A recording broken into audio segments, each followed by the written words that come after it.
her stomach tight with nerves she couldn't quite explain. The new office smelled different than Derek's, more clinical somehow, less familiar. She told herself this was routine, just a second opinion about why she hadn't conceived after 2 years of trying. Derek had assured her everything was fine, that it just took time, that stress was probably the culprit. But something deep in her gut whispered that she needed to hear it from someone else. Dr. Benjamin Foster entered the room, his white coat pristine, his expression professionally neutral. He was older than Derek, maybe mid-40s, with graying temples and kind eyes that crinkled at the corners when he smiled. "Mrs. Bennett, good afternoon. I've reviewed the questionnaire you filled out. You mentioned you've been trying to conceive for 2 years?" "Yes," Naomi said, her voice steadier than she felt. She wore a bright blue blouse under the examination gown, one of her favorites. Derek always said it brought out the warmth in her brown skin. She pushed the thought away. "My husband is actually a gynecologist too. Dr. Derek Bennett. Maybe you know him?" Dr. Foster's fingers paused on his tablet. "I know of him. His practice is across town, correct?" "Yes. He's been treating me himself. He says everything looks normal, but—" She trailed off, not wanting to seem like she was doubting her own husband. "But you wanted another perspective. That's completely reasonable." Dr. Foster set down the tablet and washed his hands at the small sink. "Let's take a look and see what we're working with. I'll be as quick and comfortable as possible." The examination began routinely enough. Naomi stared at the ceiling tiles, counting them the way she always did during these appointments. 42 tiles in this room. Derek's office had 36. She'd counted them so many times over the past 2 years, during so many appointments where he'd assured her everything was progressing normally. But then Dr. Foster went quiet. The silence stretched longer than it should have. Naomi felt her heart begin to race, a cold sweat breaking out along her hairline. She could hear him breathing, measured and controlled, but something had changed in the room's atmosphere. "Mrs. Bennett," he said finally, his voice careful, "I need to ask you something. You said your husband has been your primary physician for your reproductive care." "Yes. For the past 5 years, actually. Since before we got married." She tried to sit up, but he gestured for her to wait. "And he's performed all your examinations? Prescribed any medications or treatments?" "Of course." "What? Is something wrong?" The anxiety in her chest bloomed into full panic. Dr. Foster rolled his chair back and removed his gloves. His expression was troubled, the kind of look that made Naomi's blood run cold. "I'm seeing some things that concern me. Physical indicators that don't match what I would expect from someone who's been trying to conceive naturally." "What kind of indicators?" Her voice came out smaller than she intended. "There are signs of recent hormonal intervention. Specifically, the kind that would be used to suppress ovulation, not encourage it." He met her eyes directly. "Mrs. Bennett, I need to run some comprehensive blood work immediately. What I'm seeing shouldn't be there if your goal has been to get pregnant." The room tilted. Naomi gripped the edges of the examination table, her knuckles going ashen against her brown skin. "I don't understand. Derek has been giving me prenatal vitamins. He said they would help prepare my body." "I'm not making any accusations," Dr. Foster said quickly, though his face said otherwise. "But the physical evidence suggests long-term exposure to contraceptive hormones. The concentration I'm detecting isn't something that happens naturally." Naomi's mind raced. Derek gave her vitamins every morning with breakfast. Small pink pills from an unmarked bottle. He said they were specially formulated, better than over-the-counter options. She took them faithfully, trusting him completely. He was her husband. He was a doctor. He loved her. Didn't he? "I need you to get dressed," Dr. Foster continued, his voice gentle but urgent. "I'm going to order a full hormone panel, liver function tests, and a few other screenings. I want to see exactly what's in your system. Can you do that for me right now?" She nodded mutely, her throat too tight for words. "And Mrs. Bennett, I need you to not mention this visit to your husband just yet. Not until we have the results. Can you do that too?" The request sent ice through her veins. "You think he's been, what? Hurting me? On purpose?" Dr. Foster stood, his expression grave. "I think we need information before we draw conclusions. But yes, I have serious concerns about the care you've been receiving. The patterns I'm seeing aren't consistent with treatment aimed at achieving pregnancy. They're consistent with preventing it." Naomi dressed in a daze, her fingers fumbling with buttons that suddenly seemed too complicated. The bright blue blouse felt wrong now, like a costume from a play she hadn't known she was performing. In the mirror she looked the same. Beautiful, Derek always said.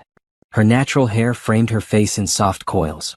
Her skin glowed with the health she'd always taken pride in. But her eyes looked different. Haunted. The blood draw took 15 minutes. Naomi watched the vials fill with dark red, each one a potential answer to questions she'd been afraid to ask. The phlebotomist, a cheerful woman in purple scrubs, chatted about the weather. Naomi couldn't follow the conversation, just nodded and smiled automatically. "We'll have preliminary results by tomorrow afternoon," Dr. Foster told her in his office afterward. "Full panel by the end of the week. I'm going to be honest with you, Mrs. Bennett. If my suspicions are correct, this is a serious situation. Medical malpractice. Potentially criminal." "He's my husband," Naomi whispered. "He wouldn't. We're trying for a baby. It's all he talks about. How much he wants to be a father." "I hope I'm wrong," Dr. Foster said, but his eyes said he didn't believe that. "In the meantime, I want you to stop taking any medications your husband gives you. Tell him you're giving your body a break, that you read something online about letting your system reset. Can you do that?" She nodded again. The world felt unreal, like she was watching herself from outside her body. "And Mrs. Bennett, do you have somewhere safe you can stay if you need to? Family, friends?" "My mother lives about 20 minutes away." The words came automatically. "Why would I need to stay with her?" "Just a precaution.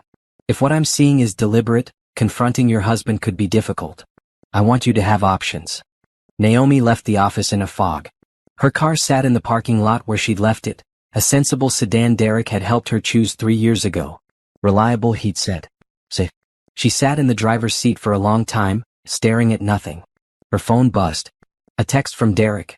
"Don't forget, dinner with the Johnsons tonight at 7. Wear something nice. Love you."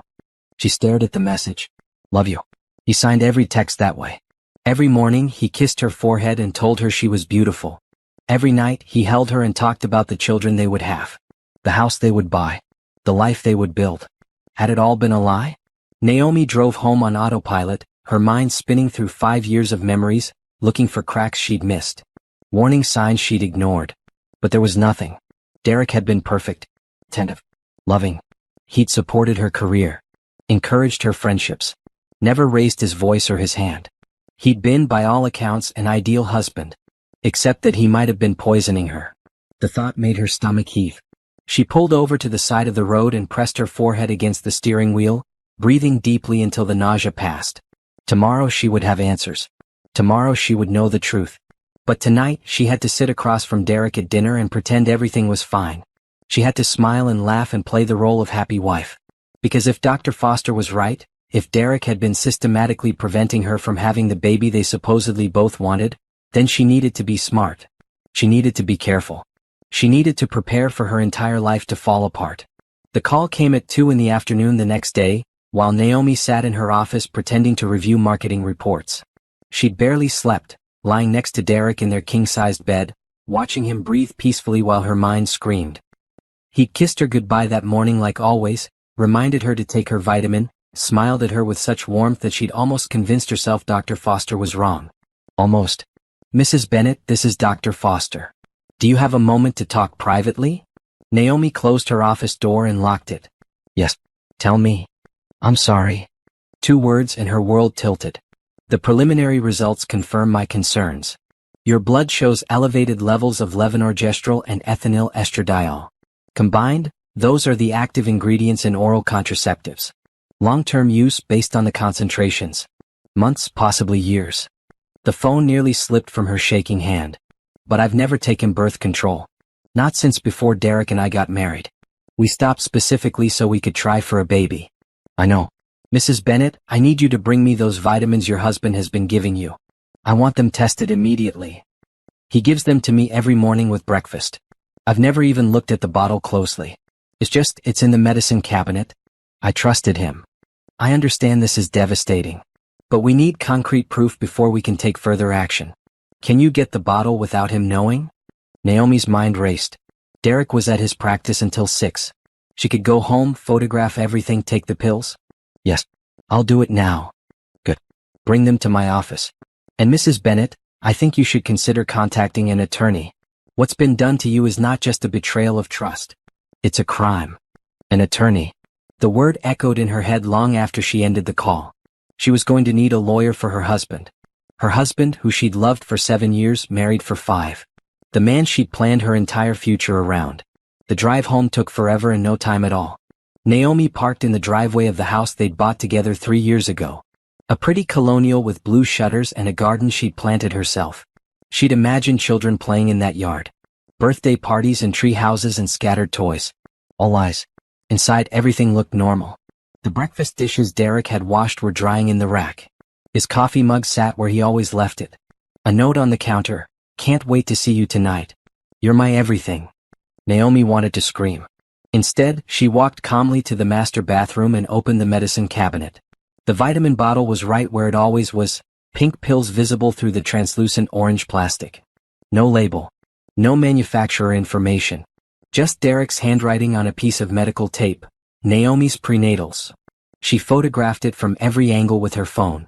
Then she opened it and shook half the pills into a plastic bag, careful to leave enough that Derek wouldn't notice any missing. Her hands shook so badly she nearly dropped them. What else had he lied about? Naomi started searching. She went through their bedroom with methodical precision, opening drawers she'd never looked in because they were his space. In his nightstand she found nothing unusual. His closet held only clothes and shoes. But in his home office, in a locked drawer of his desk, she found the crowbar. It took 3 tries to get the drawer open. Inside were bank statements for an account she didn't know existed. Over $60,000, deposited in small increments over the past 3 years. A second phone, password protected. And a folder labeled medical records. Her hands shook as she opened it. Inside were copies of her charts from Derek's practice. But there were notations she'd never seen, prescriptions she'd never known about. Patient continues on oral contraceptive regimen under guise of prenatal supplementation. Showing signs of frustration regarding conception delays. Reassured that stress is normal factor. Will continue treatment. The dates went back 2 years. 2 full years of documented deception. Naomi photographed every page, her vision blurring with tears she refused to let fall. Not yet. She needed to see everything first. At the bottom of the folder was a printed email. The address was one she didn't recognize, but the content made her blood run cold. "Derek, we need to talk about when you're going to tell her. I'm 8 weeks along now and it's getting harder to hide. You promised me we'd be together once she finally gave up on getting pregnant. How much longer are you going to string her along?" The signature, Simone. Naomi sat on the floor of Derek's office, surrounded by evidence of his betrayal, and tried to remember how to breathe. There was another woman. He'd gotten her pregnant, while systematically ensuring his own wife couldn't conceive. Her phone rang. Tasha Monroe, her best friend since college. Naomi answered without thinking. "Hey girl, haven't heard from you in a few days. Everything okay?" "No." The word came out broken. "Tasha, I need help. I need a lawyer. Can you come over?" "I'm already in my car." Tasha didn't ask questions, didn't hesitate. "Hold tight, sweetheart. I'm 10 minutes away." Naomi gathered all the evidence. Photos of the pills, the bank statements, the medical records, the emails. She'd moved on autopilot, her legal training kicking in even as her heart shattered. By the time Tasha arrived, she had everything organized in a folder on her laptop and backed up to the cloud. Tasha took one look at Naomi's face and pulled her into a fierce hug. "Tell me everything." So she did. The words poured out in a torrent, 5 years of perfect marriage revealed as an elaborate lie. Tasha listened without interrupting, her expression growing harder with each revelation. "That son of a..." Tasha caught herself. "Okay. First, you're coming to stay with me tonight. We're packing your essentials right now. Second, first thing tomorrow morning we're meeting with Preston Clark. He's the best divorce attorney in the state and he owes me a favor. Third, we're filing a police report. What Derek did isn't just unethical. It's assault." "I can't believe this is happening." Naomi's voice cracked. "Yesterday morning, I woke up thinking I had a good marriage. Maybe not perfect, but good. We had problems, sure, but we were working on them. Or at least I thought we were. You didn't have problems. You had a husband systematically drugging you against your will." Tasha's voice was steel. "That's not a marriage problem. That's a crime." They packed quickly. Naomi moved through her closet, grabbing clothes in a daze. A red dress Derek had bought her for their anniversary. A green sweater she'd worn on their first date. Everything felt contaminated now, tainted by his deception. She threw them in the suitcase anyway. She'd need clothes, and she refused to let him take anything else from her. "What about when he gets home?" Naomi asked as they loaded her car. When he sees I'm gone? You're going to send him a text from my house. Something normal. Tell him you're having a girls' night staying at my place. We need time to get everything in order before he knows you know. Element of surprise is crucial. At Tasha's apartment, Naomi finally let herself fall apart. She curled up on the couch and sobbed, 5 years of love and trust shattering like glass. Tasha sat beside her, rubbing her back, letting her cry it out. He said he loved me, Naomi whispered when she could speak again. Every day. Multiple times a day. Was any of it real? I don't know, honey. Maybe in his twisted mind it was. But real love doesn't look like this. Real love doesn't involve drugging your partner to prevent them from having the baby they desperately want. Naomi's phone buzzed.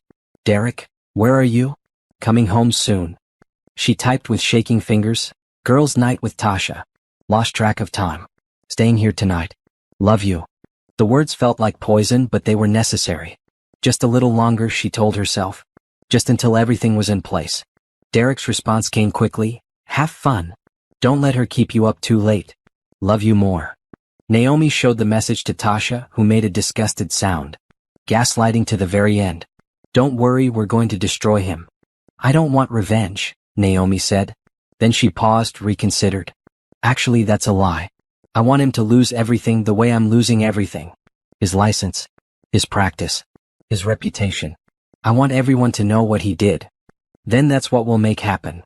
Tasha squeezed her hand. I promise you, Naomi. We're going to make him pay. That night, Naomi couldn't sleep. She lay in Tasha's guest room, staring at the ceiling, replaying every moment of her relationship with Derek. Looking for the signs she'd missed. The red flags she'd ignored. Their first date had been magical. He'd taken her to an art gallery, spent 3 hours talking about her favorite paintings. He'd been attentive, funny, charming. When had the charm become manipulation? When had love become control? She thought about the vitamins. Every morning, without fail, Derek handed her that pink pill. Smiled at her. Told her how much he wanted their baby. How hard he was trying to figure out why it wasn't happening. All while ensuring it never would. How could someone do that? How could you lie to someone's face day after day, year after year? Make love to them while systematically sabotaging their dreams? Naomi's phone lit up with another text from Derek. Thinking about you. Can't wait to see you tomorrow. She didn't respond. In the morning, everything would change. In the morning, she would start taking back her life. But tonight, she mourned the death of her marriage and the loss of the man she thought she loved. Because that man had never existed. He'd been a carefully constructed illusion, and the real Derek, the one who drugged her and cheated on her and lied to her face, was a stranger wearing a familiar mask. Tomorrow that stranger would learn she knew the truth. And his carefully built world would come crashing down. Preston Clark's office occupied the 20th floor of a steel and glass building downtown. Naomi sat in a leather chair across from his massive desk, Tasha beside her, and laid out the evidence of Derek's betrayal. The attorney listened without interrupting, his expression growing darker with each revelation. This is one of the most egregious cases of medical malpractice I've encountered, he said finally, setting down the folder of documents. And I've been practicing for 25 years. The systematic nature of it, the premeditation, the duration. Mrs. Bennett, your husband didn't just betray your trust. He committed assault, fraud, and malpractice. Can we prove it? Naomi asked. Her voice sounded stronger today, anger replacing shock. In court. With what you've gathered. Absolutely. The medical records from his office documenting his actions are particularly damning. He essentially confessed in writing. Add in Dr. Foster's examination results and the lab analysis of those pills, and we have an airtight case. Preston leaned forward. But I need to know what you want from this. Justice takes many forms. I want a divorce. I want everything. The house, the savings, his retirement accounts. I want him to pay for what he did to me financially and legally. And I want his medical license revoked so he can never do this to anyone else. Consider it done. Preston smiled, a sharp expression that reminded Naomi of a predator. I'll draft the divorce papers today. We'll also file complaints with the medical board and the police. Your husband's career is over, Mrs. Bennett. I'll make sure of it. They spent 3 hours going over details. Bank accounts, property ownership, medical documentation. By the time Naomi left, her head spun with legal terminology and strategic planning. But underneath the confusion was a core of steel. Derek had stolen 2 years of her life. She would make him pay for every minute. You okay?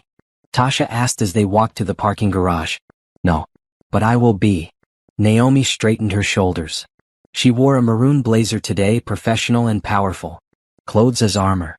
I need to know more about Simone. Who is she? How long has this been going on? Way ahead of you. Tasha pulled out her phone. I did some digging last night. Simone Hayes, 28, works as a nurse at Derek's practice. She's been there for 3 years. 3 years. Naomi's stomach turned. So this has been going on almost as long as we've been married. It looks that way. There's more. Simone posts on social media constantly. Instagram, Facebook, everything public. She's been documenting her pregnancy for the past 2 months. Tasha showed Naomi the phone. A pretty woman with light brown hair smiled at the camera, one hand on her barely visible belly. The caption, 8 weeks and glowing. Baby daddy better get ready. Naomi felt sick. Does she know he's married? Based on her posts, yes. There are a few veiled references to waiting for him to handle his situation and complicated circumstances. She knew and she didn't care. They reached Naomi's car. She leaned against it, breathing deeply. I want to confront her. Tell her what kind of man she's having a baby with. Not yet. Tasha gripped her shoulder. We don't tip our hand until everything is in place. Preston will serve Derek with divorce papers next week. The medical board complaint goes in tomorrow. Once it's all official, then you can do what you want. But we stay strategic until then. Naomi nodded. Tasha was right. Emotion couldn't drive this. She needed to be smart, calculated. The way Derek had been when he'd planned to destroy her ability to have children. That evening, Naomi returned to the house. It felt wrong now, this place she'd thought of as home. Every corner held memories that had turned rotten. The kitchen where Derek had handed her poison disguised as vitamins. The bedroom where he'd held her and lied about their future. The nursery she'd started to decorate, just paint samples and furniture catalogs, dreams she'd shared with him in whispered late-night conversations. All of it built on lies. She found Derek's second phone in his office drawer, exactly where she'd left it. It took her 3 tries to guess the password, finally succeeding with Simone's birthday, a date she'd found on the woman's very public social media. The text messages told a story that made Naomi's blood boil. Hundreds of messages over the past year, each one more damning than the last. Can't wait until you're free of her and we can be a real family. I hate sneaking around like this. When are you going to tell her? She still doesn't suspect anything? You're such a good liar. Our baby deserves to have both parents together. You promised me you were working on it. Derek's responses were worse. Be patient. She's starting to give up on getting pregnant. Another few months and she'll accept it's not happening. Then I can leave without feeling guilty. You're the only one I love. Naomi is just comfortable, familiar. You're my future. The baby is everything I've ever wanted. We're going to be so happy. Naomi photographed every message, her hands remarkably steady given the rage coursing through her veins. This wasn't just an affair. This was a calculated plan to trap her in a childless marriage while he built a real family with someone else. He'd stolen her fertility, her time, her dreams, all while pretending to share them. The front door opened. Derek's voice called out, "Honey, I'm home." Naomi quickly put the phone back in the drawer and composed herself. She met him in the kitchen, her face a careful mask of normalcy. He kissed her cheek, the gesture now repulsive. "How was your day?" he asked, loosening his tie. A burgundy one she'd given him for Christmas. Fine. The usual. Naomi turned away, unable to look at him without her fury showing. How was the practice? Busy. Mrs. Henderson came in for her 3rd trimester checkup. The baby's doing great. He smiled, oblivious. Reminded me that we should keep trying. Maybe we should schedule another fertility consultation? I know a specialist in the city. The casual cruelty of it stunned her. He could stand there, fresh from texting his pregnant mistress, and suggest more fake treatments for the infertility he'd caused. The audacity was breathtaking. Maybe, Naomi managed. I'm actually thinking of taking a break from it all. The stress might be part of the problem. Derek's expression shifted slightly, a flicker of something she might have missed if she wasn't looking for it. Relief? Satisfaction? That might be smart. Sometimes when you stop focusing on it, it just happens naturally. Naturally. While he kept feeding her birth control pills. I'm tired, Naomi said abruptly. I think I'll go to bed early. Want company? Derek moved closer, his hands reaching for her waist. Naomi stepped back. Actually, I'm not feeling great. Might be coming down with something. Okay. He looked disappointed but not suspicious. Get some rest. Love you. She couldn't say the words back. Couldn't force them past the disgust clogging her throat. In their bedroom, Naomi locked herself in the bathroom and ran the shower to cover the sound of her crying.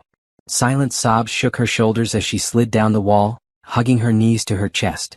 How was she supposed to sleep beside him for another week? Pretend everything was fine while she knew the truth? She couldn't do this. Couldn't maintain the charade. Naomi pulled out her phone and texted Tasha. I need to move up the timeline. I can't stay here with him. The response came immediately. Come stay with me. Pack a bag and leave tonight. Say you're sick and don't want to get him sick before his big surgery Friday. Make an excuse and go. Yes, that would work. Derek had a major surgery scheduled for the end of the week, something he'd been preparing for. He wouldn't want to risk getting ill before it. Naomi splashed water on her face, composed herself and returned to the bedroom. Derek was already in bed, reading a medical journal. She pulled a duffel bag from the closet. What are you doing? He asked. I think I might have the flu. I feel awful and I don't want you to catch it before Friday. I'm going to stay at Tasha's for a few days. You sure? I can sleep in the guest room. No, it's fine. Tasha's closer to my office anyway and I have that big presentation on Thursday. This way I won't disturb you with my tossing and turning. Derek got up and kissed her forehead, checking for fever. The gesture felt like a violation. Text me if you need anything. I can bring you soup or medicine. I will. Thanks. Naomi grabbed random clothes, toiletries, anything to make the bag look legitimate. Then she fled, desperate to escape his presence. In her car, she gripped the steering wheel and screamed. Let out all the rage and pain she'd been holding in. Then she drove to Tasha's apartment and collapsed on the couch. Preston says we can move faster, Tasha told her, handing her a glass of wine. He's filing everything tomorrow morning. Derek will be served with papers by Friday afternoon. Good. Naomi took a long drink. I can't pretend anymore. Can't stand to be in the same room as him. You won't have to after this week. But Naomi, you need to prepare yourself. When he gets those papers, when he realizes you know everything, he's going to try to manipulate you. Gaslight you. Maybe even threaten you. Men like Derek don't give up power easily. Let him try. Naomi's voice was hard. I have evidence he can't dispute. I have medical proof. I have his own written confession in his patient notes. What can he possibly say to make this better? He'll try anyway. They always do. Tasha sat beside her. Just promise me you won't listen. Don't let him back in your head. I promise. Naomi looked at her friend. Thank you for having my back through this. Always. That's what friends are for. Tasha raised her glass. To taking down lying, manipulative bastards. I'll drink to that. Naomi clinked her glass against Tasha's, and for the first time since this nightmare began, she felt a spark of something besides pain. She felt hope. Hope that she would survive this. Hope that Derek would face consequences. Hope that someday somehow she would build a life free from his lies. Friday afternoon, Naomi sat in Tasha's living room when her phone exploded with calls. Derek's name flashed across the screen 12 times in a row. She let each one go to voicemail, her heart pounding. He's been served, Tasha said, watching from the kitchen. Preston said it happened at his office about an hour ago. In front of staff and patients. Good. Naomi wanted him humiliated the way she'd been. Let everyone see the perfect Dr. Bennett unraveling. The voicemail started coming through. She put the phone on speaker so Tasha could hear. Naomi, what the hell is this? Divorce papers? Call me immediately. This is insane. Baby, please. Whatever you think you know, we can talk about it.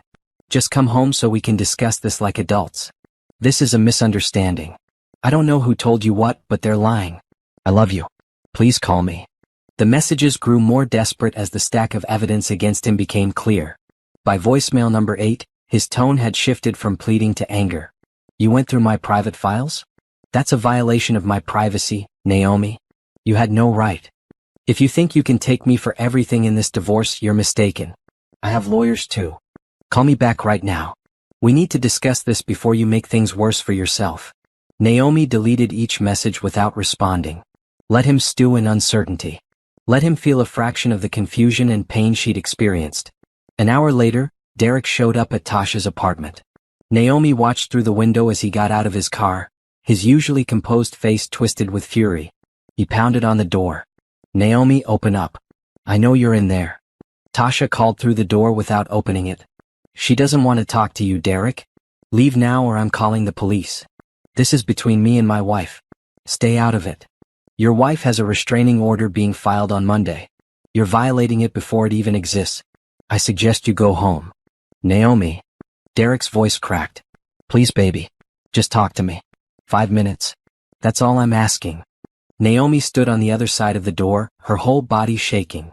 Part of her wanted to throw it open and scream at him, demand answers for questions she hadn't even fully formed yet. But the smarter part, the part that was learning to protect herself, kept her rooted in place. I'll give you 5 minutes, she said finally, knowing she'd regret it. But she needed to look him in the eye. Needed to hear him try to explain the inexplicable. But not here. Coffee shop on Main Street. 30 minutes. Public place, cameras everywhere. And if you try anything, I walk away and you never hear from me again. Silence. Then, okay. 30 minutes.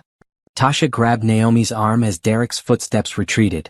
Are you sure about this? No. But I need closure. I need to hear him try to justify what he did. Naomi pulled on her coat, a bright green one that made her feel brave. Come with me. Sit at a different table, but come with me. The coffee shop was crowded, full of college students studying and couples on dates. Normal people living normal lives. Naomi found a table in the back, visible to Tasha but isolated enough for private conversation. Derek arrived exactly on time. He looked terrible, his usual polished appearance disheveled. His shirt was wrinkled, his hair uncombed. Dark circles shadowed his eyes.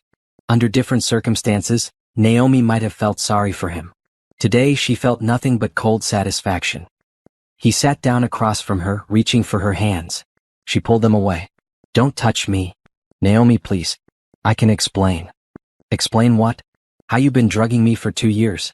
How you got your mistress pregnant while telling me you wanted a baby with me. Explain which part, Derek? His face crumpled. It's not what you think. It's exactly what I think. I have your medical records. Your notes documenting how you gave me birth control pills disguised as prenatal vitamins. I have text messages between you and Simone. I have bank statements showing money you hid from me. I have everything, Derek. So don't insult me by claiming I misunderstood. I love you, he whispered. You don't drug someone you love. You don't lie to them every single day for years. You don't destroy their dreams while pretending to share them. Naomi's voice stayed level despite the rage burning through her. You're a monster. I'm not. I made mistakes. I got confused. Simone, she was a mistake. The pills, I thought I was protecting you. Protecting me from what? Having the baby I desperately wanted. Derek's hands twisted together on the table. You're so focused on your career. I thought a baby would hold you back. Make you unhappy. I was trying to give you more time to achieve your goals before we had kids. The lie was so transparent, so insulting that Naomi almost laughed. Interesting theory, except I told you repeatedly I wanted to start a family. I asked you, begged you to help me figure out why I wasn't getting pregnant. You looked me in the eye and told me we'd figure it out together. Meanwhile, you were creating the problem you pretended to solve. I panicked. Things with Simone got complicated and I didn't know how to get out of it. So you decided to keep both of us? String me along in a fake marriage while building a real family with her? That was your solution. Derek's facade cracked further. Tears welled in his eyes, though Naomi suspected they were for himself, not her. I never meant to hurt you. I thought I could make it work. I thought eventually you'd give up on having kids and we could just be us. Then Simone got pregnant and everything spiraled. How long have you been with her? 3 years. But Naomi, she doesn't mean what you mean to me. You're my wife. My partner. She's just what? Just the mother of your child? Just the woman you actually wanted to have a family with? Naomi leaned forward. Did you ever actually want children with me, or was that always a lie? Derek couldn't meet her eyes. The silence was answer enough. Get out, Naomi said quietly. Go back to Simone and your baby. Build your life with her. But you'll do it poor and without your medical license because I'm taking everything from you. The house, the money, your career. All of it. You can't do that. I'll fight you. You'll lose. Preston Clark has already filed complaints with the medical board. The police are investigating. You committed a crime, Derek. Multiple crimes. You assaulted me medically for years.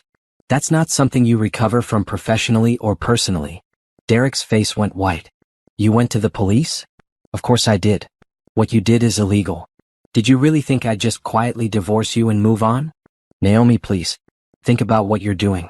If this goes public, it'll destroy both of us. People will ask why you didn't notice. They'll blame you for being stupid enough to trust me. The attempted manipulation was so clumsy it was almost sad. Let them. I'd rather be seen as too trusting than as the man who poisoned his wife. Your reputation is done, Derek. Accept it. She stood up. Derek grabbed her wrist, desperate. Wait, can't we work this out? Go to counseling, start over? I'll end things with Simone.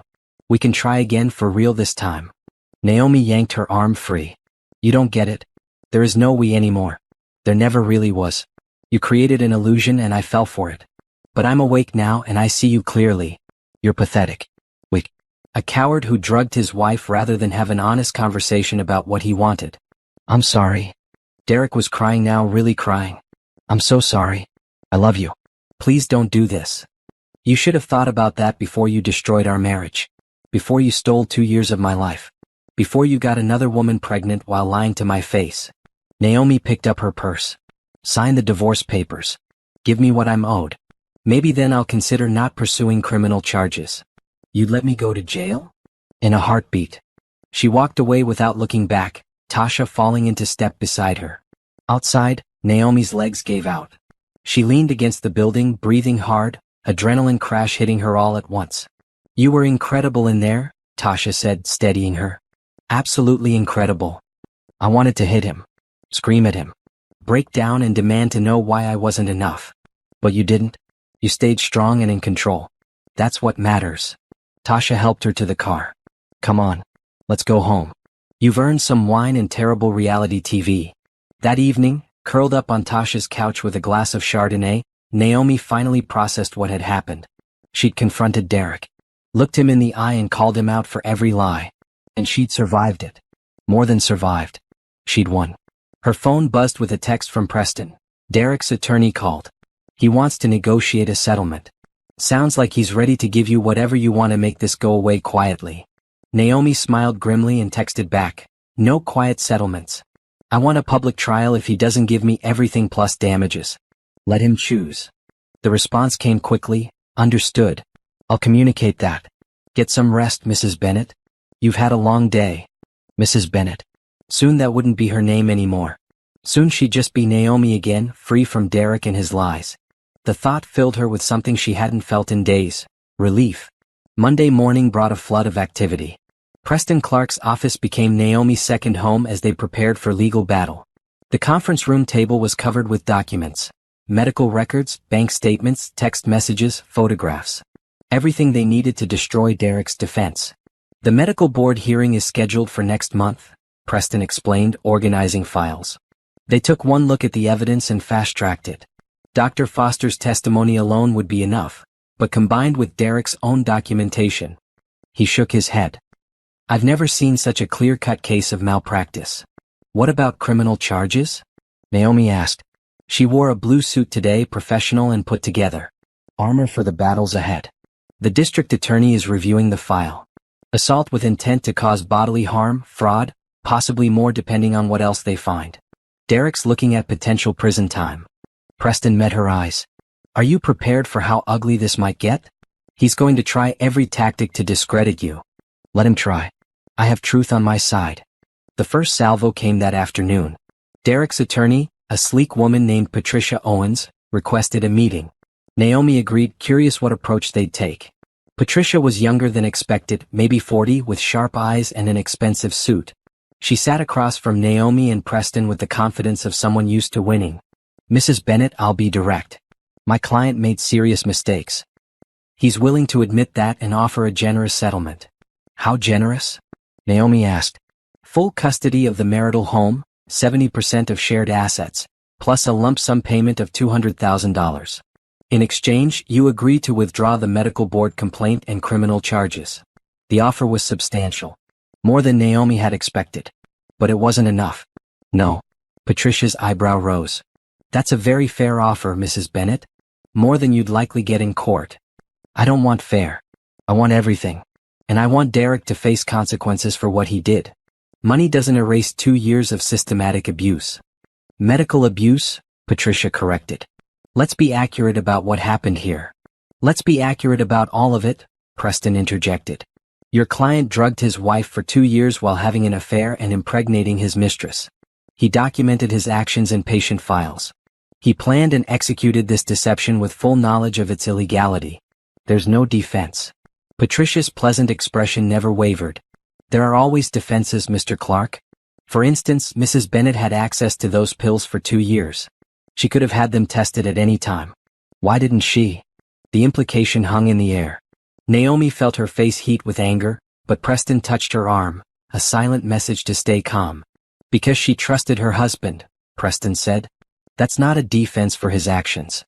That's proof of how deeply he betrayed her. Or proof that the marriage had issues neither party is being honest about. Perhaps Mrs. Bennet suspected what the pills really were but chose to take them anyway to avoid pregnancy while pursuing her career.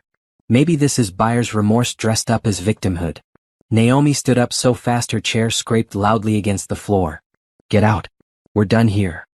Patricia gathered her papers, unruffled. Think about my offer, Mrs. Bennet. Because once this goes to trial, once every detail of your marriage is made public, you might wish you'd taken the money and moved on quietly. Trials are messy. They expose everything. Are you ready for the world to know every intimate detail of your relationship? Every fight, every insecurity, every moment of weakness. Are you ready for the world to know your client is a criminal? Naomi shot back. Because that's what he is. Not a flawed husband. Not someone who made mistakes. A criminal who systematically poisoned his wife. We'll see what a jury decides. Patricia left without another word. Naomi sank back into her chair, shaking. She's going to paint me as complicit. Make it seem like I knew what was happening. She's going to try, Preston agreed. But her argument falls apart under scrutiny. Why would you file complaints if you were complicit? Why would you gather evidence against yourself? Her strategy is intimidation, hoping you'll take the settlement to avoid trial. Don't give her that satisfaction. The next blow came from an unexpected direction. That evening, Naomi's phone rang with an unknown number. Against her better judgment, she answered. Naomi? It's Simone. Naomi's blood ran cold. How did you get this number? Derek gave it to me. Look, I know you hate me, but we need to talk. Woman to woman. We have nothing to discuss. Please. 5 minutes. I'm pregnant and scared and Derek's falling apart. I need to understand what's happening. Something in Simone's voice, a genuine note of fear, made Naomi pause. You want to know what's happening? Your boyfriend, the father of your baby, drugged me for 2 years to prevent me from getting pregnant. He systematically abused me while planning a life with you. That's what's happening. Silence. Then quietly, I didn't know about the pills. He told me you couldn't have children naturally. That you'd agreed not to pursue fertility treatments. He lied to you. Just like he lied to me. I'm starting to realize that. Simone's voice cracked. He told me he was getting divorced. That you were filing papers. He made it sound mutual, like you both wanted out. Then suddenly he's served with divorce papers accusing him of assault and everyone at the office is talking about medical board investigations. What did he do? Naomi almost felt sorry for her. Almost. He's exactly who I thought he was. A manipulator. A liar. Someone who uses people to get what he wants. I'm 8 months pregnant with his child. Simone was crying now. What am I supposed to do? That's not my problem. Naomi kept her voice hard. You knew he was married. You still made the choice to be with him. Now deal with the consequences. You're right. I'm sorry. I know you don't owe me anything, but I need you to know I didn't understand the full situation. If I'd known what he was doing to you, you still would have slept with him. You still would have gotten pregnant. Because you wanted him and you didn't care who got hurt. Naomi took a breath. Don't call me again. You and Derek deserve each other. She hung up feeling dirtier than before. Simone's pain was real, but it didn't erase her complicity. She'd helped Derek cheat, helped him build the lie that had devastated Naomi's life. Tasha found her on the balcony an hour later, staring at the city lights. Preston called. The medical board moved up the hearing. 2 weeks from now. Good. The faster this is over, the better. There's something else. Tasha hesitated. Derek's been calling your mother. Naomi spun around. What? Trying to get her to convince you to drop the charges. Apparently he showed up at her house this afternoon, crying about how much he loves you and how this is all a misunderstanding. And what did she say? She told him to leave or she'd call the cops. Then she called me to make sure you were okay. Tasha smiled. Your mom's a fighter. She wanted me to tell you she supports whatever you decide, But personally she hopes you take him for everything he's worth. Naomi laughed, the first genuine laugh in days. That sounds like her. You should call her. She's worried about you. Later that night, Naomi talked to her mother for an hour. Grace Bennett, soon to not share a last name with Derek, listened to everything without judgment. I knew something was off about him, Grace said finally. Nothing I could put my finger on. Just a feeling. He was too perfect. Too careful with his words. Why didn't you say anything? Because you were happy. Or I thought you were. And what was I supposed to say? Your husband is polite and attentive and I don't trust him? Grace sighed. I should have listened to my instincts. This isn't your fault, Mom. I know. But I still wish I'd pushed harder when you talked about fertility problems. Suggested you see a different doctor for a second opinion sooner. I did eventually. That's how I found out the truth. Thank God for that doctor. What's his name? Dr. Foster. Benjamin Foster. I'm writing him a thank you note. Maybe a fruit basket. Something. He saved you from years more of abuse. Grace's voice hardened. That boy better hope I don't see him on the street. I raised you better than to put up with his nonsense, and I'm proud you're standing up for yourself now. Thanks, Mom. You staying with Tasha indefinitely? For now. Until the divorce is final and I can figure out what's next. You know you can always come home, right? Your old room is exactly how you left it. Naomi smiled. I'm 32, Mom. I'm not moving back into my childhood bedroom. The offer stands anyway. You're my daughter. I'll always have space for you. After they hung up, Naomi felt lighter. Her mother's unconditional support meant everything. She wasn't alone in this fight. She had Tasha, Preston, her mother, Dr. Foster. A team of people who believed her and wanted to help her win. Derek had himself, Simone, and an attorney fighting a losing battle. The odds were in her favor for the first time since this nightmare began. The medical board hearing took place in a sterile conference room that reminded Naomi of a courtroom. 5 board members sat behind a long table, their expressions neutral but attentive. Derek sat with Patricia Owens at a separate table, looking smaller than Naomi remembered. She took her seat beside Preston, her hands folded calmly in her lap despite the nervous energy coursing through her. Dr. Foster testified first. He walked the board through his examination findings, the hormone levels in Naomi's blood, the analysis of the pills Derek had given her. His testimony was clinical, precise, devastating. In my professional opinion, Dr. Foster concluded, Dr. Bennett engaged in systematic medical abuse of his wife over an extended period. The evidence is incontrovertible. He documented his actions in patient files, proving premeditation and intent. Patricia Owens cross-examined, trying to find holes in his testimony. Dr. Foster, is it possible Mrs. Bennett obtained these hormones elsewhere and the presence in her system is unrelated to her husband's care? No. The specific formulation matches pills found in the Bennett home, labeled in Dr. Bennett's handwriting as prenatal vitamins. Additionally, Dr. Bennett's own medical notes document administering oral contraceptives to his wife. Notes that Mrs. Bennett obtained through illegal search and seizure of private files. The legality of how the evidence was obtained doesn't change what it proves, Dr. Foster replied calmly. Dr. Bennett drugged his wife without her knowledge or consent while she was actively trying to conceive. That's malpractice at best, assault at worst. Next came testimony from a reproductive endocrinologist who reviewed Naomi's medical history. She explained how the long-term use of oral contraceptives could affect fertility, the potential complications, the psychological harm of creating false infertility. Then Naomi took the stand.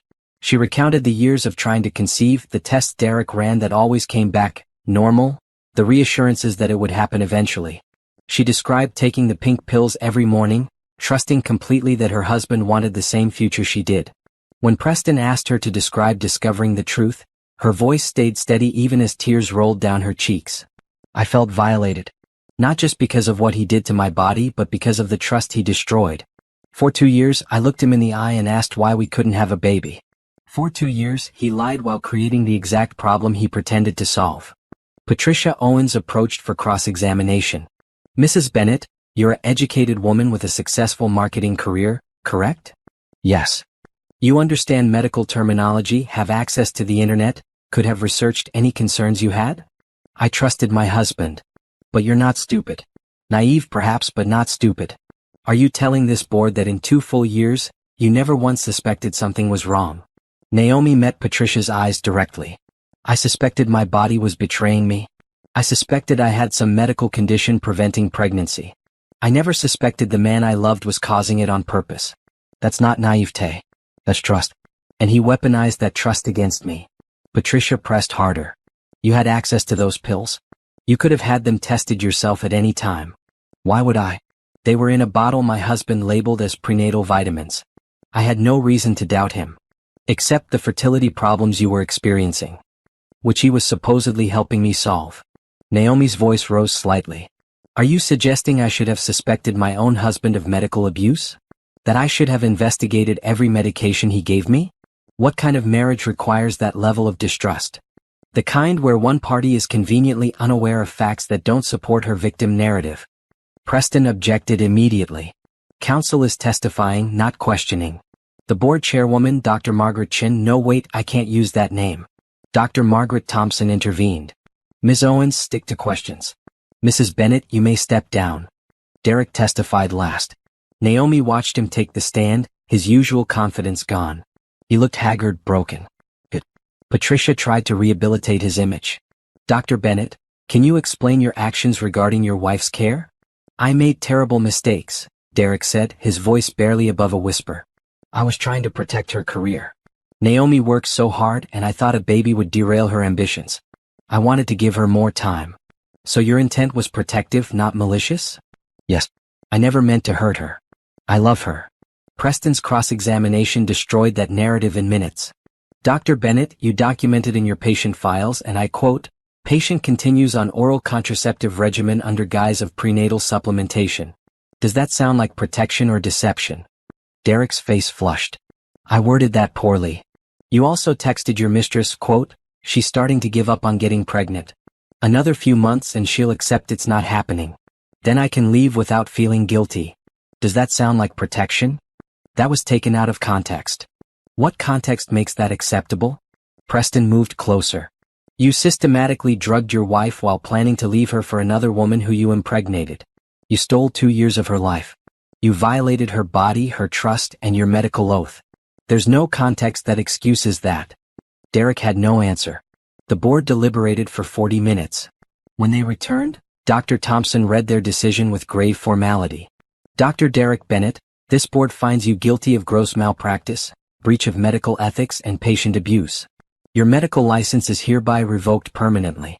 We are also recommending criminal charges be filed with the district attorney's office.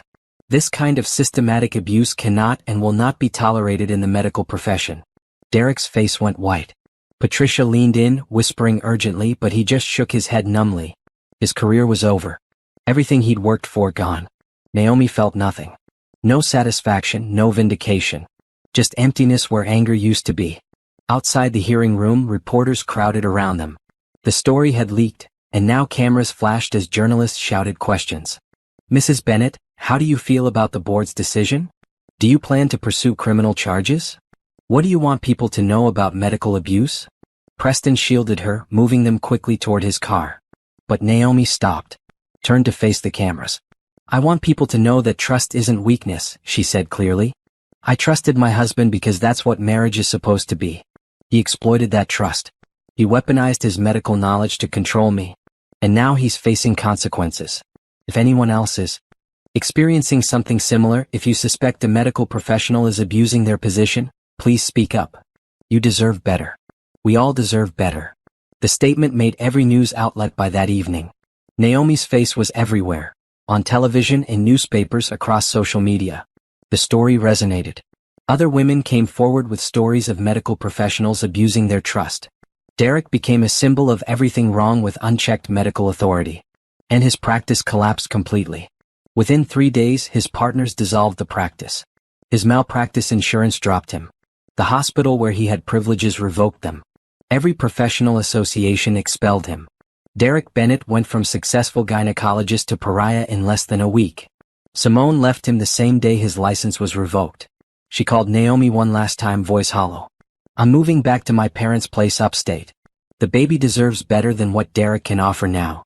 Good luck, Naomi said, and meant it. The baby was innocent in all this. Simone had made bad choices, but she was paying for them. That was enough. I'm sorry, Simone added. For everything.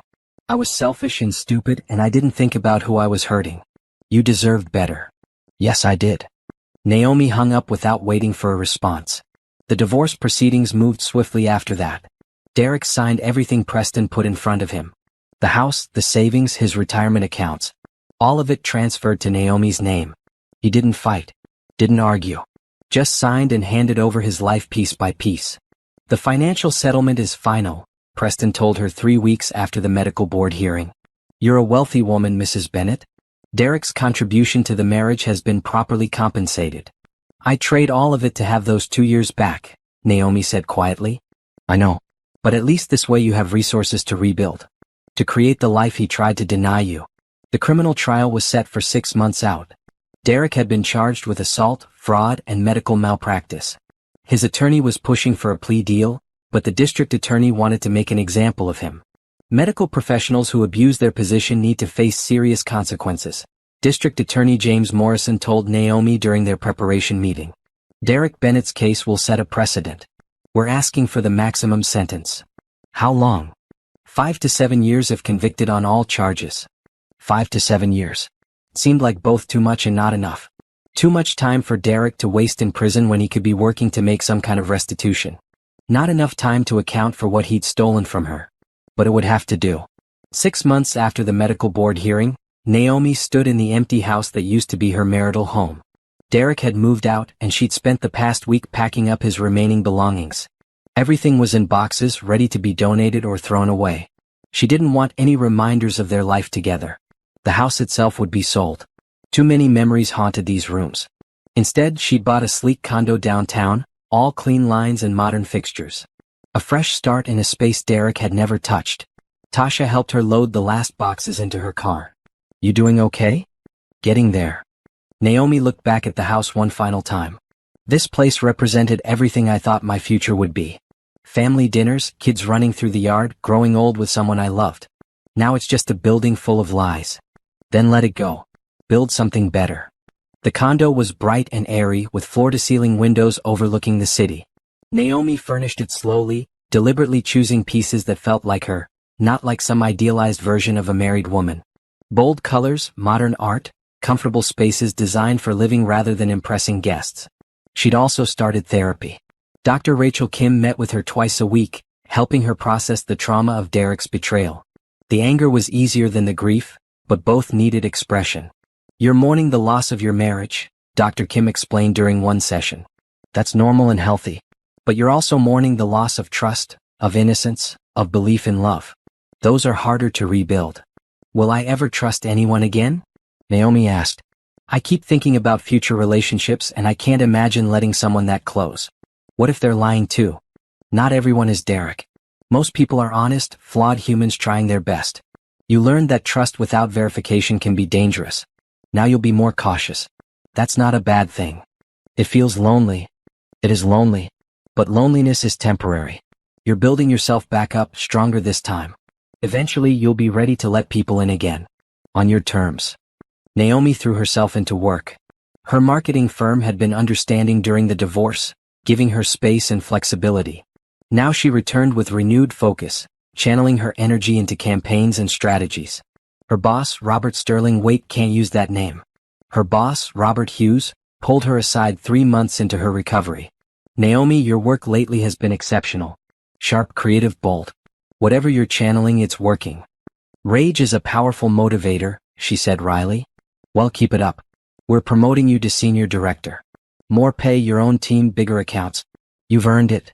The promotion felt like validation. She was building a life independent of Derek, successful on her own terms. The money from the divorce settlement sat in investments, growing steadily, but she wanted to earn her own way forward. She also started reconnecting with friends she'd lost touch with during her marriage. Derek had been subtly isolating, always finding reasons why dinner plans needed to be canceled or why visits needed to be cut short. Now Naomi saw the manipulation clearly.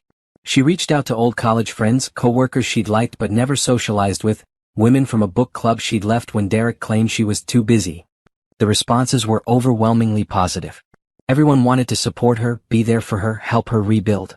One evening, Naomi hosted her first dinner party in the new condo. 6 women, all friends at different stages of life, gathered around her dining table. They ate pasta and drank wine and laughed until their sides hurt. This was healing, Naomi realized. Connection, community, joy. To new beginnings, Tasha toasted, raising her glass. To new beginnings, they echoed. Naomi's body healed slowly. Dr. Foster monitored her hormone levels, watching as the contraceptives worked their way out of her system. After 6 months, her cycles normalized. After 8 months, tests showed her fertility was returning to normal ranges. If you still want to have children, Dr. Foster told her gently, there's no medical reason you can't. Your body has recovered beautifully. I do want children, Naomi admitted. But not yet. Not until I'm ready. On my terms this time. She started exploring her options. Fertility preservation, IVF with donor sperm, adoption. No decisions, just research. Learning what possibilities existed. She had time now. Time Derek had tried to steal, but that was hers again. Exercise became therapy. Naomi joined a gym, hired a trainer, pushed her body to new limits. The physical strength translated to emotional strength. Every mile she ran, every weight she lifted, was proof she was stronger than what Derek had done to her. She also volunteered. A women's shelter downtown needed help, and Naomi spent Saturday mornings there, organizing donations and talking with women escaping abuse. Her story resonated. Many had been medically abused or controlled through various means. Sharing experiences, offering support, made her feel less alone. You're a survivor, one woman told her. You got out and you're fighting back. That gives the rest of us hope. The criminal trial approached. Derek had rejected the plea deal, insisting on going to trial. His new attorney, a public defender since he couldn't afford private counsel anymore, tried to paint him as a man who'd made mistakes under stress, not a criminal who'd planned systematic abuse. Naomi prepared to testify again, this time in front of a jury. Preston coached her through practice sessions, helping her stay focused and clear. They'll try to make you seem unreliable, Preston explained. Question your memory, your motives, your emotions. Stay calm. Stick to facts. Let the evidence speak. The night before the trial, Naomi couldn't sleep. She paced her condo, looking out at the city lights, thinking about everything that had led to this moment. A chance decision to get a second opinion. Dr. Foster's keen eye. Her own courage to investigate and confront. She could have ignored the signs. Could have accepted Derek's lies and lived in comfortable ignorance. Many people did. Stayed in bad marriages because leaving was harder than staying. But she'd chosen truth even when it hurt. Even when it destroyed everything she thought she knew. And now she was building something better from the ashes. Her phone buzzed. A text from her mother. Proud of you, baby girl. Get some sleep. Tomorrow you tell your truth and let the jury decide. That's all you can do. Naomi smiled. Her mother was right. She'd done everything she could. Gathered evidence, testified honestly, stood up for herself. The rest was out of her hands. She finally fell asleep around 3 a.m, her dreams a confused mix of past and future. In them, she saw a little girl who looked like her, running through a sunny yard, laughing. A future child, maybe. A symbol of hope. When she woke, Naomi dressed in a bright maroon dress that made her feel powerful. Professional. Unbroken. She looked at herself in the mirror and saw a survivor looking back. Not a victim. A fighter. Let's do this, she told her reflection. The courthouse waited. Justice waited. And Naomi was ready. The criminal trial lasted 3 weeks. Naomi testified on the second day, walking the jury through her story with the same steady voice she'd used at the medical board hearing. Some jurors cried. Others looked angry. All of them looked convinced. Derek's defense attorney tried to paint him as a man struggling with mental health issues, someone who'd made poor decisions under stress. But the evidence was too damning. The documented medical records. The text messages. Dr. Foster's expert testimony.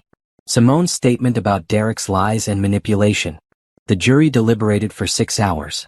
When they returned, the verdict was unanimous on all counts, guilty. Derek showed no emotion as the judge read the sentence. 5 years in state prison, followed by 3 years of supervised probation. He'd be 51 when he got out, his medical career permanently destroyed, his reputation ruined. Mr. Bennett, the judge said, her voice stern, you violated the trust inherent in both marriage and medicine. You used your position of authority to systematically abuse someone who loved you. That kind of betrayal deserves serious consequences. I hope you spend your time in prison reflecting on the harm you've caused. Derek was led away in handcuffs. Naomi watched him go, feeling a strange mix of satisfaction and emptiness. Justice had been served, but it didn't erase what he'd done. It didn't give her back the years he'd stolen. But it was something. A line drawn, a statement made. This behavior won't be tolerated. Outside the courthouse, reporters swarmed again. But Naomi was prepared this time. She'd written a statement, practiced it with Preston until it felt natural. Today, justice was served, she told the cameras. But this case is about more than one man's crimes. It's about the power imbalances that exist in medicine, in marriage, in society. It's about the trust we place in professionals and partners, and how devastating it is when that trust is weaponized against us. I hope my story encourages others to speak up, to question, to demand transparency. No one should suffer in silence the way I did. The statement went viral. Major news outlets picked it up. Naomi received hundreds of messages from women sharing their own stories of medical abuse, manipulation, control. The response was overwhelming and heartbreaking. She started speaking publicly. First at a local women's group, then at a medical conference about patient rights. Her story became a rallying cry for better oversight, clearer protocols, stronger protections. A publisher reached out, interested in a book. Naomi declined. She wasn't ready to relive everything in that much detail yet. Maybe someday, but not now. Instead, she channeled her energy into a new project. A nonprofit focused on medical advocacy and patient education. Know Your Care launched 6 months after the trial, offering resources about medical rights, second opinion services, and support for people experiencing medical manipulation. Funding came from her divorce settlement. Volunteers came from everywhere. Survivors, advocates, medical professionals who were horrified by Derek's case and wanted to prevent similar situations. The organization grew faster than Naomi expected, filling a need she hadn't fully understood existed. Through this work, she met Jordan Rivers. He was a healthcare attorney who volunteered legal services to the nonprofit. Tall, kind-eyed, with a gentle manner that immediately put people at ease. Their first conversation lasted 3 hours, ranging from legal structures to personal experiences to favorite books. I went through something similar, Jordan admitted over coffee one afternoon. Not medical abuse, but my ex-wife lied about major things throughout our marriage. Financial stuff mostly. When the truth came out, it felt like everything I thought I knew was fiction. How did you move past it? Naomi asked. Slowly. With help. And by accepting that being betrayed doesn't mean you're stupid or weak. It means you trusted someone who didn't deserve it. That's on them, not you. They became friends. Easy, comfortable friendship that asked nothing and offered everything. Jordan never pushed for more, seemed content with whatever pace Naomi set. They worked together on the nonprofit, grabbed lunch occasionally, texted about random things. Was nice. Simple. Uncomplicated. You like him, Tasha observed during one of their regular dinners. He's a good friend. A good friend who makes you smile more than you have in years. A good friend who you talk about constantly. A good friend who looks at you like you hung the moon. Naomi felt her face heat. It's too soon. I'm not ready for a relationship. I'm not saying marry the guy tomorrow. I'm saying it's okay to be open to possibilities. You've done the work. You've healed. You're allowed to be happy. Was she? Naomi wasn't sure. Happiness felt dangerous, like something that could be stolen again. But Jordan's presence in her life was undeniably positive. He made her laugh, challenged her thinking, supported her work without trying to control it. One evening, after a particularly successful nonprofit fundraiser, Jordan walked Naomi to her car. The parking garage was mostly empty, their footsteps echoing. You did amazing tonight, he said. The way you talked about patient advocacy, the passion behind it. You're changing lives, Naomi. It feels good. Like I'm turning something horrible into something meaningful. That's resilience. Taking trauma and transforming it into purpose. Jordan stopped at her car, hands in his pockets. Can I tell you something? Of course. I really enjoy spending time with you. Not just the nonprofit work. All of it. Coffee, random texts, terrible jokes you pretend not to find funny. Naomi smiled despite herself. I genuinely don't find your jokes funny. Liar. You laughed at the one about the lawyer and the doctor last week. That was pity laughter. I'll take it. Jordan's expression turned serious. I'm not trying to pressure you or complicate things. I just wanted you to know that when you're ready, if you're ready, I'd like to take you to dinner. An actual date, not a work thing. No expectations beyond enjoying each other's company. Naomi's first instinct was to say no. To retreat behind walls that had protected her for the past year. But looking at Jordan's open, honest face, she felt something shift inside her. "Okay," she heard herself say. "I'd like that." His smile was radiant. Yeah. Not tomorrow or anything. But soon. When I feel ready. Take all the time you need. I'm not going anywhere."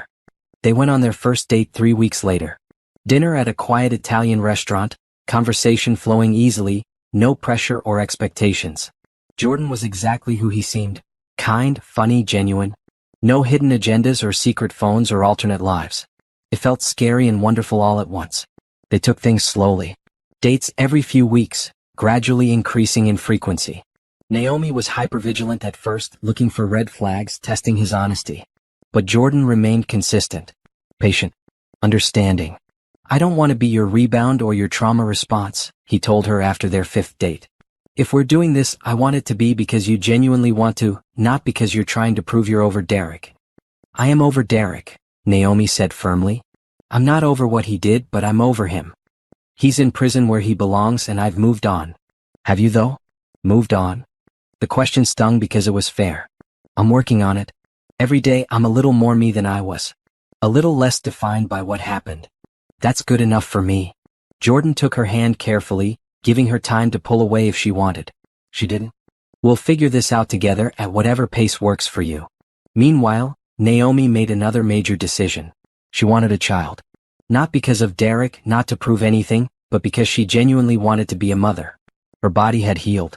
Her mind was healing. She had resources, support, and love to give. She explored IVF with donor sperm, meeting with specialists and fertility clinics. The process felt empowering this time, her choice alone. No partner to consider, no husband to rely on. Just her deciding her own future. "I'm doing this," she told Tasha, Dr. Kim, her mother. "I'm having a baby." The support was unanimous and enthusiastic. Her mother cried happy tears. Tasha started planning baby showers. Dr. Kim called it a beautiful act of reclaiming her narrative. The IVF process began that spring. Hormone injections, monitoring, egg retrieval. It was uncomfortable and expensive and emotionally draining. But Naomi pushed through, focused on the goal. Jordan supported her without overstepping. Drove her to appointments when she asked, gave her space when she needed it, celebrated small victories like successful fertilization. "You don't have to do this alone," he said after a particularly difficult appointment. "I know that's your default setting now, but you have people who care about you. Let us help." "I'm trying," Naomi admitted. "It's hard to lean on people when the last person I leaned on destroyed me. I'm not him. None of us are." Jordan's voice was gentle. "You're allowed to accept support without it meaning you're weak or dependent." The embryo transfer happened on a sunny Tuesday in June. Naomi lay on the examination table, Dr. Foster performing the procedure with the same gentle competence he'd shown throughout her healing process. "Good luck," he said as he finished. "I have a feeling about this one." The 2-week wait was torture. Naomi threw herself into nonprofit work, took long walks, tried not to obsess. Jordan texted encouragement without being pushy. Her mother called daily with positive affirmations. On day 14, Naomi took a pregnancy test. Alone in her bathroom, hands shaking, she waited for the results. 2 lines. Positive. She sank to the floor, crying tears of joy and relief and triumph. This baby was hers. Chosen, wanted, loved already. A new beginning that belonged only to her. 9 months pregnant, Naomi stood at the front of a packed conference hall, addressing an audience of medical professionals and patient advocates. Her belly prominent in a bright blue maternity dress, she spoke about patient rights, medical transparency, and the importance of second opinions. "My story could have ended differently," she told them. "If I hadn't listened to that voice telling me something was wrong. If I hadn't gotten a second opinion. If I hadn't found the courage to investigate and confront. I'm standing here today because I chose to trust myself over someone who'd proven trustworthy." That paradox is something every patient needs to understand. Trust is important, but verification is crucial. The applause was thunderous. After the speech, dozens of people lined up to thank her, share their own stories, pledge support for Know Your Care. The nonprofit had grown beyond Naomi's wildest expectations, now operating in 6 states with plans for national expansion. Jordan waited backstage, ready with water and a comfortable chair. Their relationship had deepened over the months, growing into something solid and real. He'd been there for every prenatal appointment, every milestone, asking nothing except the privilege of being present. "You were amazing," he said, kissing her cheek.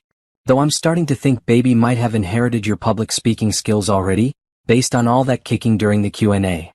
Naomi laughed, rubbing her belly. She just wanted to contribute. He, she, they. Whatever this little one turns out to be, they're going to be perfect. Life was full in ways Naomi had never imagined. Her career flourished. The nonprofit thrived. Her relationship with Jordan developed organically, built on honesty and mutual respect. She was surrounded by people who loved and supported her. Tasha, her mother, new friends made through advocacy work. Derek, meanwhile, had faded into irrelevance. Naomi occasionally saw news articles about prison reform that mentioned his case, but she no longer felt the spike of anger those reminders once triggered. He was her past. A cautionary tale. Nothing more. 2 weeks before her due date, Derek's attorney requested a meeting. Naomi almost refused, but curiosity won. She agreed to a phone call, Jordan sitting beside her for support. Mrs. Bennett, the attorney began, Derek wanted me to reach out. He's been working with a therapist in prison doing a lot of reflecting. He'd like to write you a letter. Apologize properly for what he did. No, Naomi said immediately. I don't want his apology. I don't want his letters or his reflection or his attempts at atonement.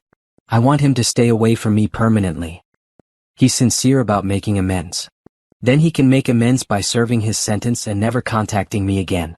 That's the only amends I'll accept. He also wanted you to know that he's glad about the baby. That he hopes you'll find the happiness he denied you. The presumption made Naomi's blood boil. Tell Derek that my baby has nothing to do with him. This child is mine. My choice, my joy, my future. He doesn't get to have opinions about it. She hung up before the attorney could respond. Jordan squeezed her hand. You okay? I'm great. Derek still doesn't understand that he doesn't get access to my life anymore. But that's his problem, not mine. The baby arrived 3 days later. Labor was intense and exhausting and absolutely worth it. When the doctor placed the tiny, squalling infant on Naomi's chest, she felt a completeness she'd never experienced. She's perfect, the nurse said. Completely healthy. A girl, Naomi whispered, tears streaming down her face. I have a daughter. Her mother was in the delivery room, crying just as hard. Jordan waited outside, respecting Naomi's decision to have just family for the birth.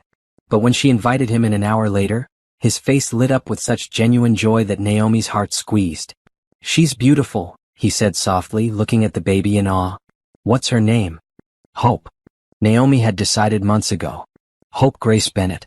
After my mother, and because that's what she represents. Hope Grace Bennett entered the world healthy and loved, surrounded by people committed to protecting her and helping her thrive. Naomi looked at her daughter's tiny face and made a silent promise. You will grow up knowing your worth. Knowing that your voice matters. Knowing that trust should be earned and maintained, not given blindly. You will be strong and confident and free. The first weeks of motherhood were exhausting and wonderful. Naomi's mother moved in temporarily to help. Tasha visited daily with food and baby supplies. Jordan came by every evening, never staying too long, always respectful of boundaries. You're really good with her, Naomi observed one night as Jordan rocked Hope to sleep. She's pretty easy to love. He looked up at Naomi. You both are. Something in his tone made Naomi's breath catch. Jordan? I'm not asking for anything, he said quickly. I'm just saying what I feel. You and Hope, you've become incredibly important to me. I love watching you be a mom. Love seeing you so happy and confident. Whatever this is between us, however it develops, I'm grateful to be part of it. I love you too, Naomi heard herself say. The words felt scary and right all at once. I wasn't looking for love. Wasn't sure I was capable of it anymore. But somehow you snuck past my defenses. Jordan's smile was tender. Best sneaking I've ever done.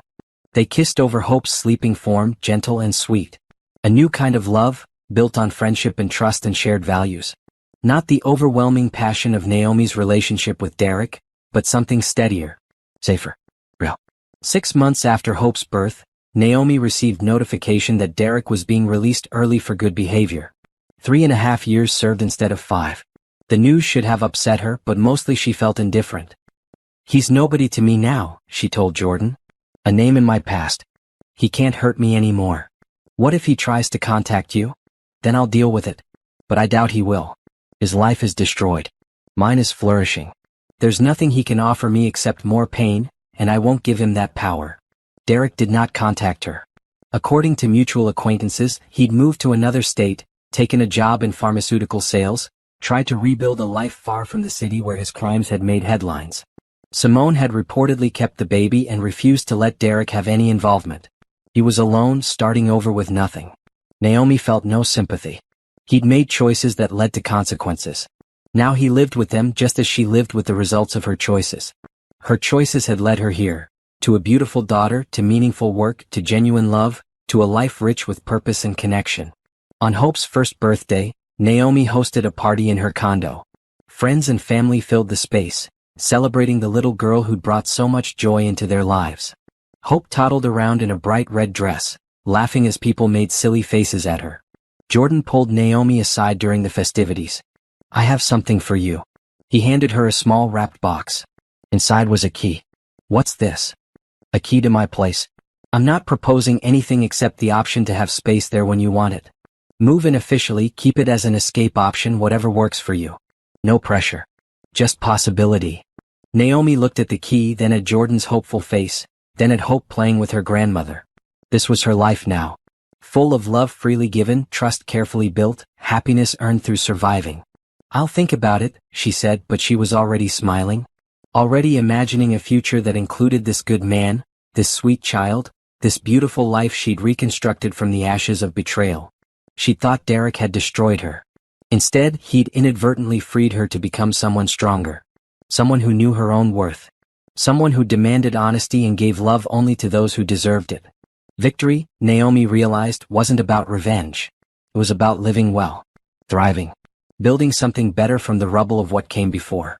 And she was absolutely thriving.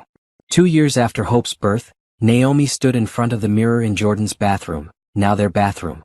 She'd moved in 8 months ago, slowly merging her life with his. Carefully, deliberately, making sure every step felt right. The condo had sold for excellent profit. Jordan's house was perfect for their blended family. Spacious, bright, with a big backyard where Hope could play. He'd converted one room into an office for Naomi's nonprofit work. Another became Hope's nursery, painted soft yellow with clouds on the ceiling.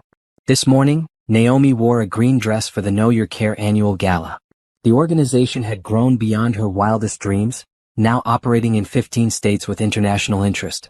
They'd helped thousands of patients get second opinions, connected survivors of medical abuse, advocated for stronger oversight laws.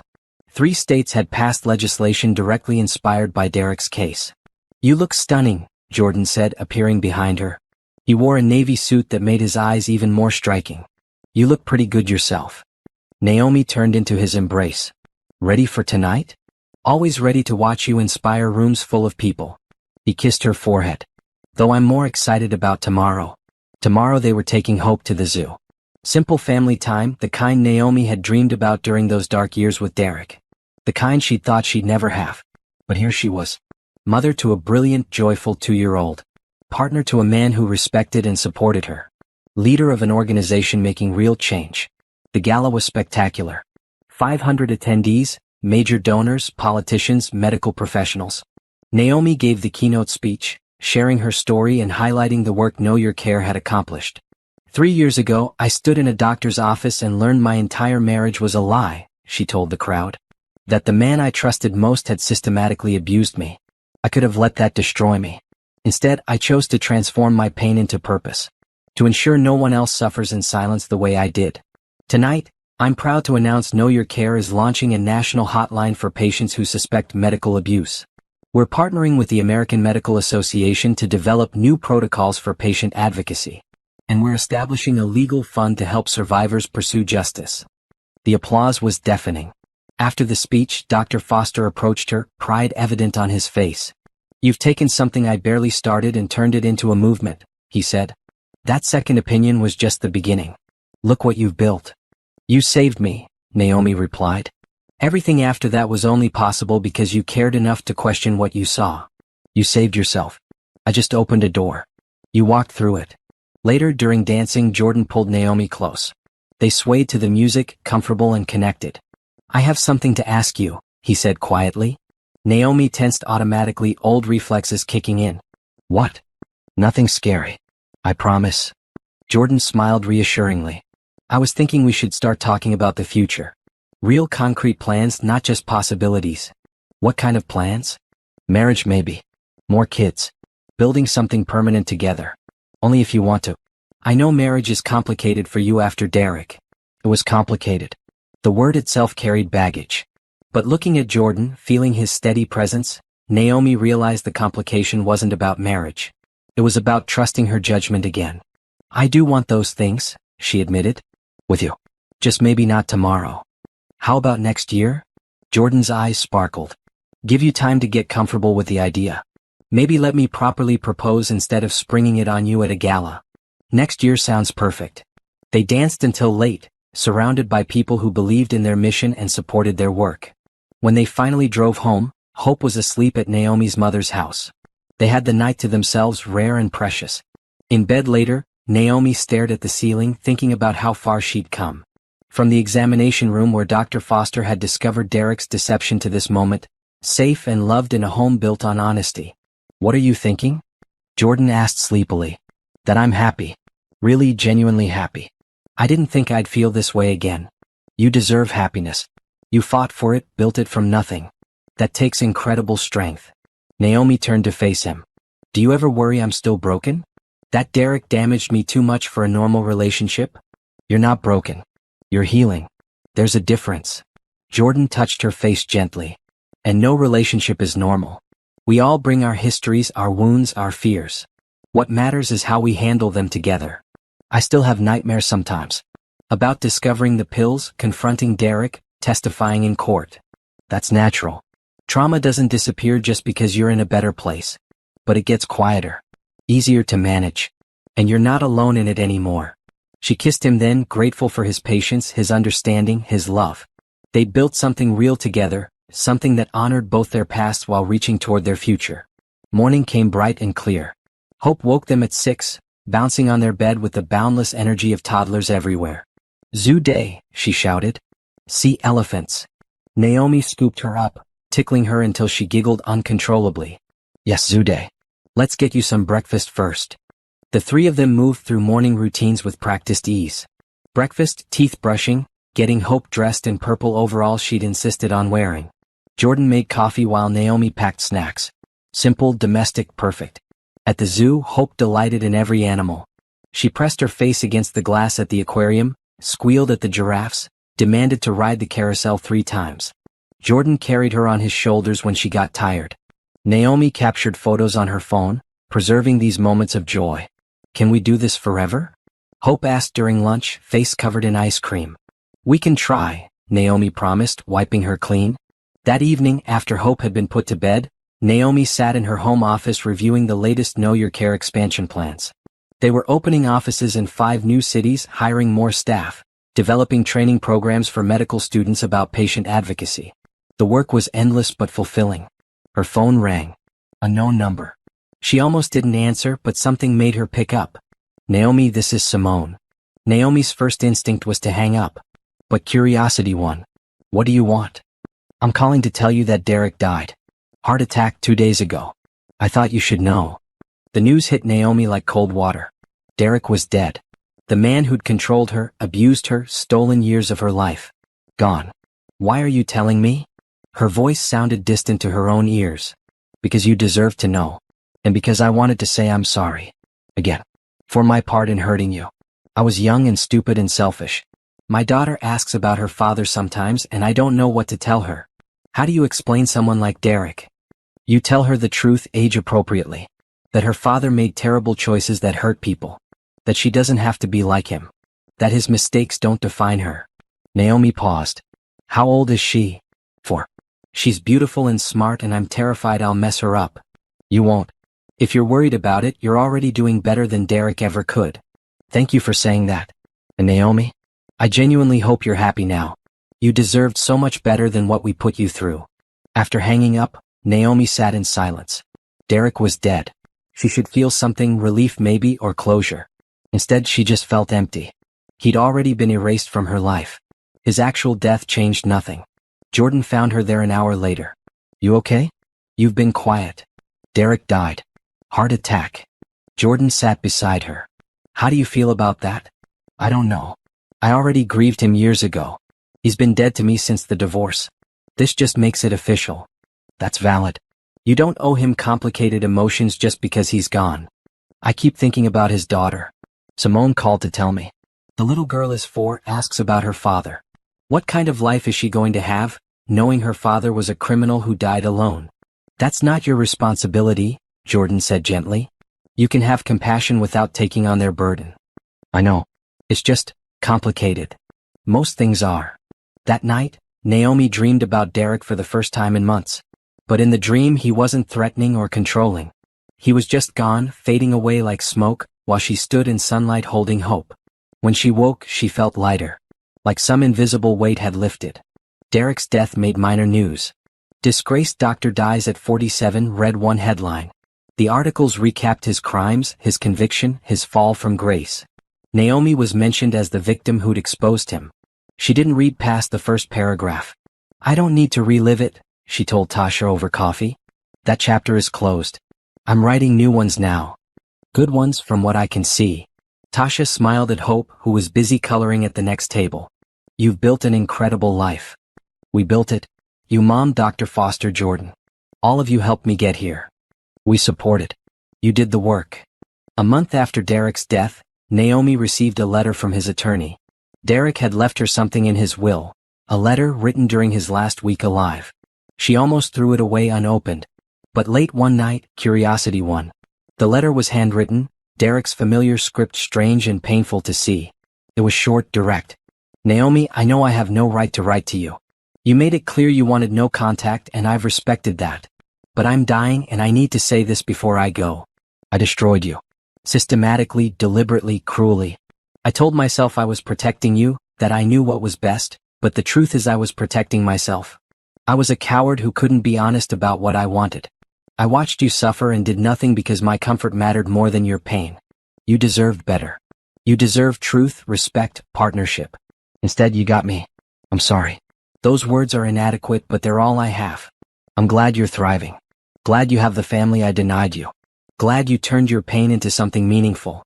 You're stronger than I ever gave you credit for. Live well. Be happy. That's the only amends I can make now. Derek. Naomi read it twice, then put it in a drawer. Not forgiveness exactly, but acknowledgement. Derek had owned his actions, recognized his cruelty, released her from any obligation to his memory. It was enough. Spring arrived with new beginnings. Know Your Care announced a major grant from a national foundation. Jordan proposed properly, down on one knee in their backyard while Hope cheered. Naomi said yes without hesitation, ready to build this new future. Her wedding dress was red, bright and bold. They married in a small ceremony with close family and friends, Hope serving as flower girl. Naomi's mother cried happy tears. Tasha gave a toast about resilience and love. Dr. Foster attended, proud as any father. As Naomi and Jordan exchanged vows, she thought about the journey that had led here. The pain, the betrayal, the long climb back to trust and joy. She'd survived something that should have broken her. Instead, it had revealed her strength. I love you, Jordan said, slipping a ring on her finger. I love you, Naomi replied, meaning it completely. They kissed as husband and wife, Hope squealing with delight. Cameras flashed, people clapped, and Naomi felt overwhelmingly grateful for this moment, this life, this second chance at happiness. That night, lying in bed with Jordan beside her, Hope asleep in her room, Naomi touched her belly where a second child grew. Another choice she'd made freely, joyfully. Another dream Derek had tried to steal, but that belonged to her now. She'd named the baby Alexander. Wait, no, I need a different name. She'd named the baby Miles if it was a boy, Grace if it was a girl. Either way, this child would grow up knowing love without manipulation, trust without betrayal, family without conditions. Naomi had built this life from ashes. Every piece carefully chosen, deliberately placed. It wasn't perfect because no life is, but it was honest, real, hers. And that